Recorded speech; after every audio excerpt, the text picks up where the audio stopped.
Beaucoup de joueurs algériens ont disputé la Ligue des Champions, mais un seul a remporté le sacre. L'ancien attaquant du FC Porto, Rabah Madjer, sa talonnade magique en finale de Vienne contre les Allemands du Bayern Munich.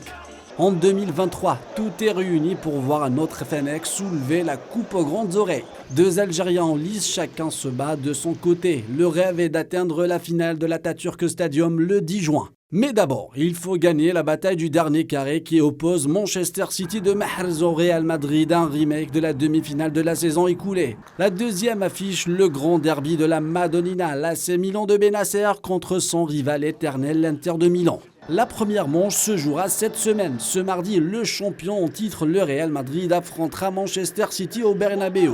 C'est la 10e demi-finale des Espagnols au cours des 12 dernières années. Les hommes du président Florentino Pérez compteront sur leur expérience et leur histoire. 14 Ligues des Champions face à un club anglais qui n'a jamais gagné la compétition. De l'autre côté, les hommes de Pep Guardiola semblent plus que jamais prêts. Les Sky Blues sont impressionnants. Guardiola a des armes à tous les niveaux. Le Viking Erling Haaland est tout simplement inarrêtable. Le Norvégien est une machine. Haaland est déjà devenu le joueur le plus rapide à atteindre les 35 buts en Ligue des Champions en seulement 27 matchs. Haaland a marqué 12 buts cette saison. Ce qui est sûr, c'est que l'Italie aura un représentant en finale de la Ligue des Champions, puisque la deuxième demi-finale se décidera à Milan. Le derby de la Madonnina, l'AC Milan et l'Inter s'affronteront lors de l'Euro Derby. Pioli face à Inzaghi. Cette saison, les deux équipes se sont déjà rencontrées à 3 reprises lors des 2 matchs de championnat. Le premier a été remporté par Milan 3-2, tandis que le second par l'Inter 1-0. Les Nerazzurri ont également remporté la Supercoupe d'Italie en janvier dernier sur un score sans appel de 3-0. Les deux formations se sont rencontrées à 4 reprises en Ligue des Champions. Les rossoneri ont toujours réussi à se qualifier au prochain tour,